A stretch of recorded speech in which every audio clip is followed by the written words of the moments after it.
Midnight tonight, economic folks. surrender. We cannot pay the Car deficits tariffs of Canada, go Mexico, into and so many effect. other countries. We used to This do is it. We President can't do Trump it anymore. talking We about take care of countries all a over the new world. round We pay of for their 25% military. tariffs We pay on for cars, everything they have foreign to pay. cars, And then when you want coming to cut into back the a little United bit, they States get of upset America, that of you're not course. taking care of them any longer. But we have to take Wow. care of our people, and we're going to take care of our people first. And I'm sorry to say that.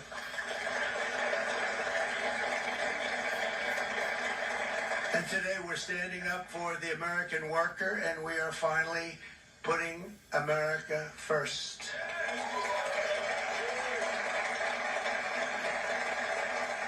In sleepy Joe Biden's last year in office, the United States hemorrhaged 100,000 manufacturing jobs, and the number was going through the roof at levels never seen before, and our trade deficit reached a record $1.2 trillion, which is unheard of.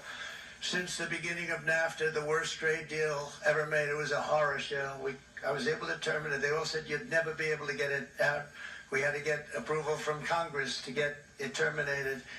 We had to live with that deal. It was the worst deal, worst trade deal ever made by far.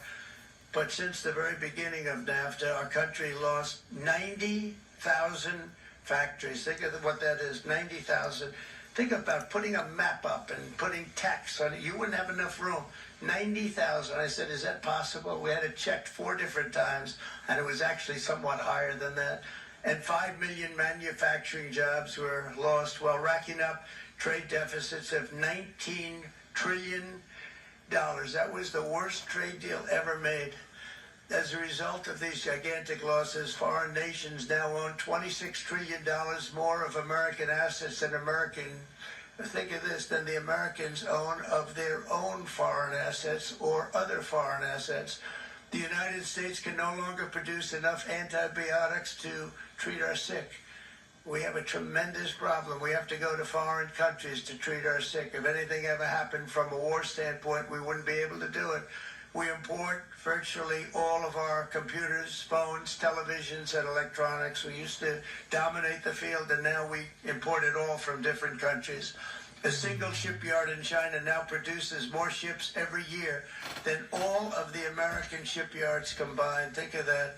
And it was a business that we used to dominate. We used to dominate it totally. In short, chronic trade deficits are no longer Tariff is really not an the economic answer. problem. They're a Not like national that. emergency that threatens our security and our very way of life. It's a very great threat to our country. And for these reasons, starting tomorrow, the United States will implement reciprocal tariffs on other nations. It's been a long time since we even thought of that. We used to think about it a lot. We didn't think about it for many decades, and you see what's happened. For nations that treat us badly, we will calculate the combined rate of all their tariffs, non-monetary barriers, and other forms of cheating. And because we are being very kind, we're kind people, very kind. You're not so kind when you get ripped off with your salaries. My auto worker friends and my Teamster friends and all of the unions that typically voted Democrat, they're not voting Democrat anymore because worker, whether union or non-worker, they're for the Republicans now. That's what happened.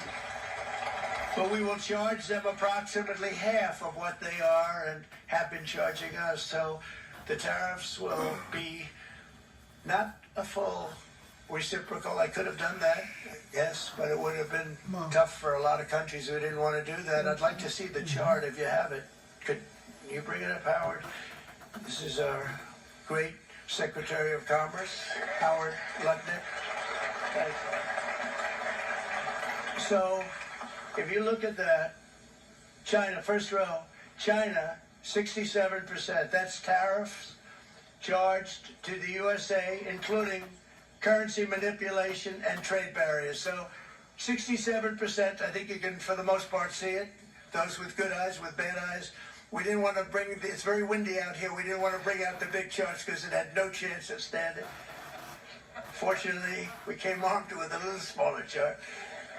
So 67%, so we're going to be charging a discounted reciprocal tariff of 34%. I think, in other words, they charge us, we charge them less. So how can anybody be upset?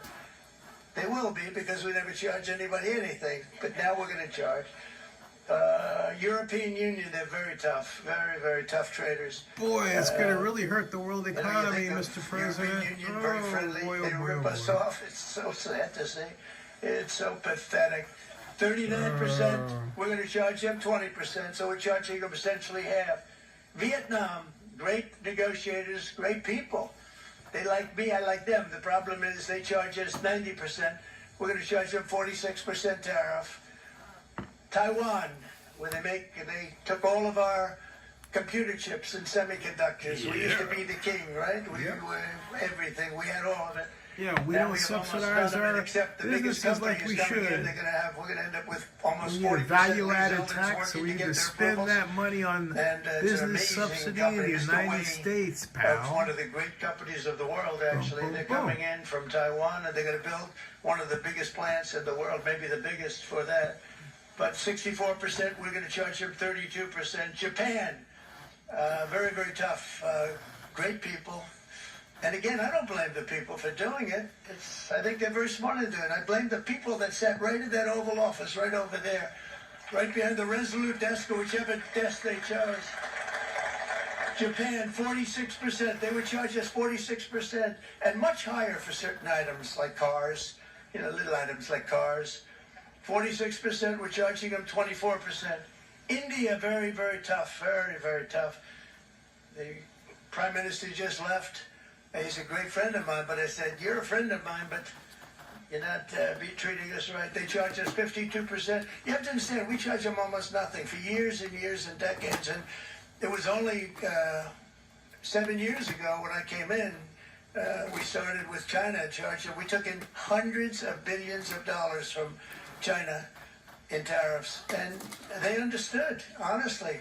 President Xi understood. He said, look, I understand, and the other countries, and they all understand.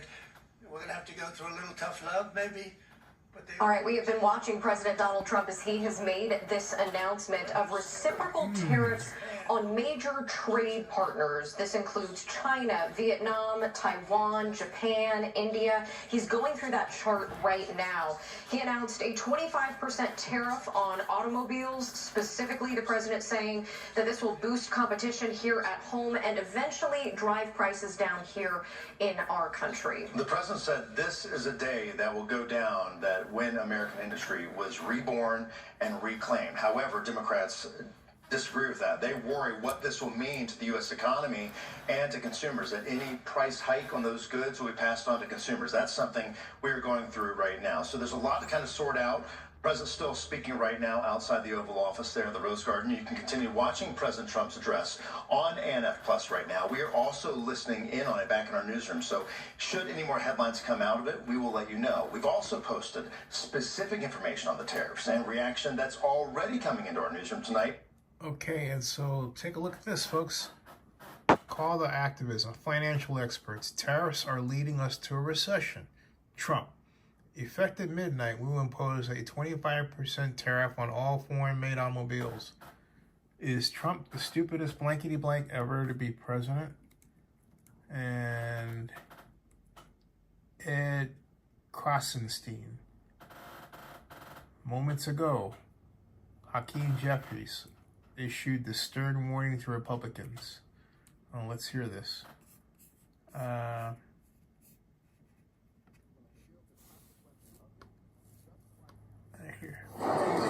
You did in Wisconsin last night.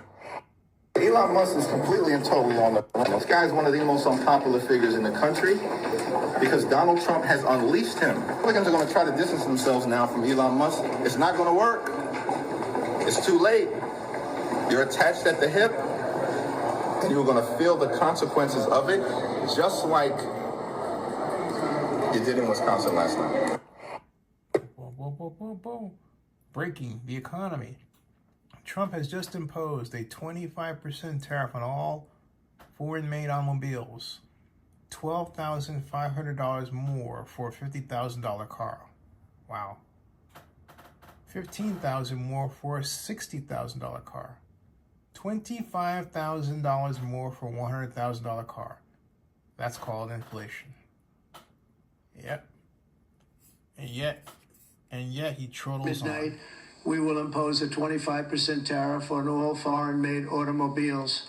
That's why, effective at midnight, we will impose a 25% tariff on all foreign-made automobiles. Yep.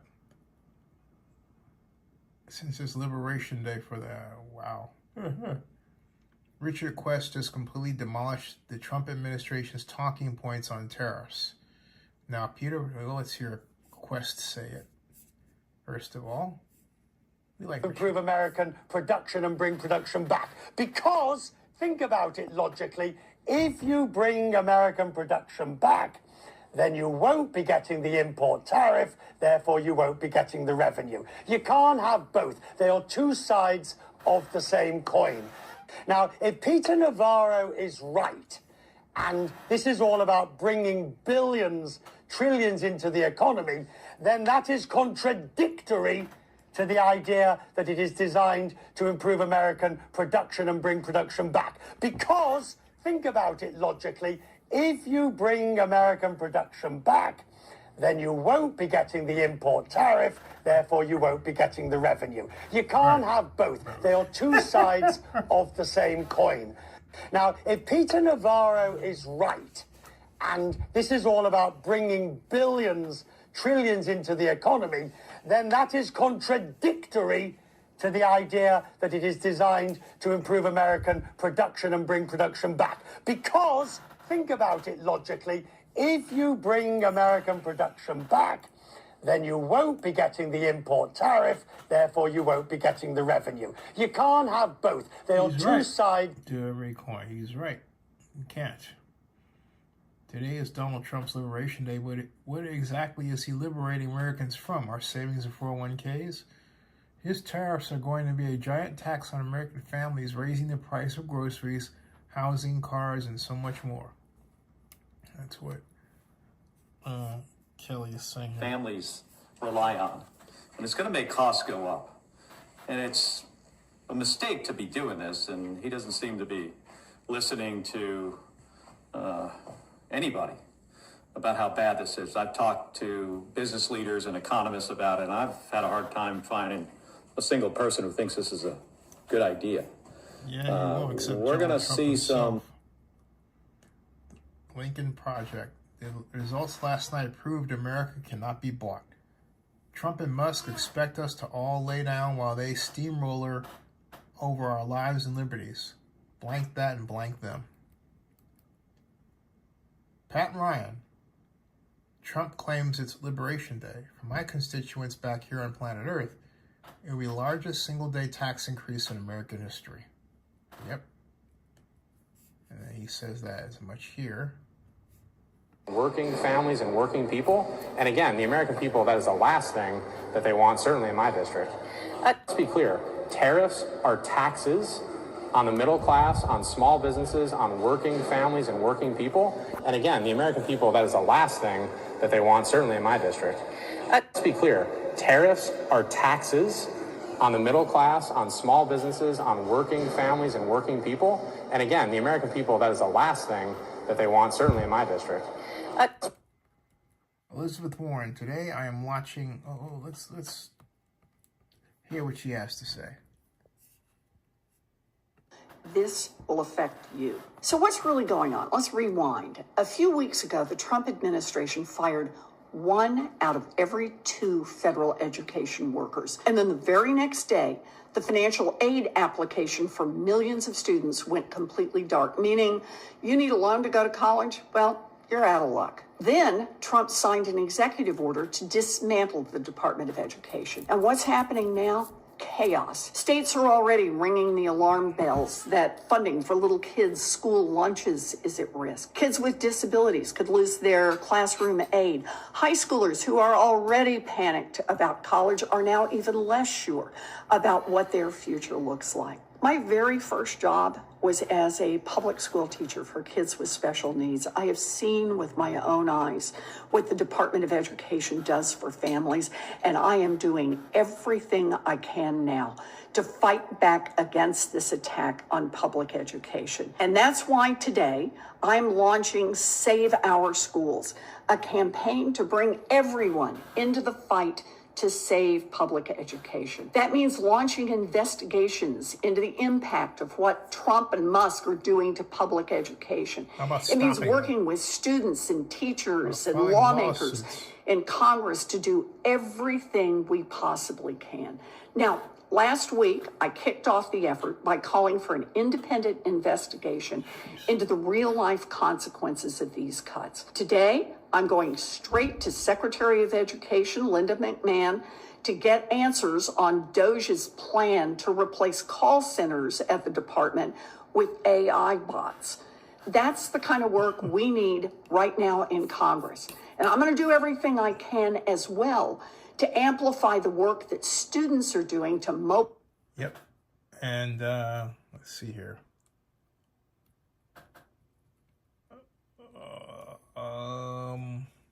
Babanta, despite the president's order temporarily suspending federal enforcement of the Federal Corrupt Practices Act, I remind California businesses that bribing foreign officials is still illegal, including under California law, and will not be tolerated. Illegal activity is still illegal. Cory Booker says, after getting some rest, I am in awe of everyone who continues to lift their voice and speak out. This is a moment for our country, and we must make choices about the America we want to be. Yep. And more tweets. And more tweets. All right. So, there, it's out there, folks. Again, it's out there. The effort to make sure that you don't get any kind of help at all, be it from Dr. Death or someplace else. Bad sign, bad sign, bad sign, bad sign. Phil says, yeah, bad sign. I'll deal with this later. All right, subscribe to Zenny62 on YouTube and bookmark ZennyReport.com. That ends this broadcast.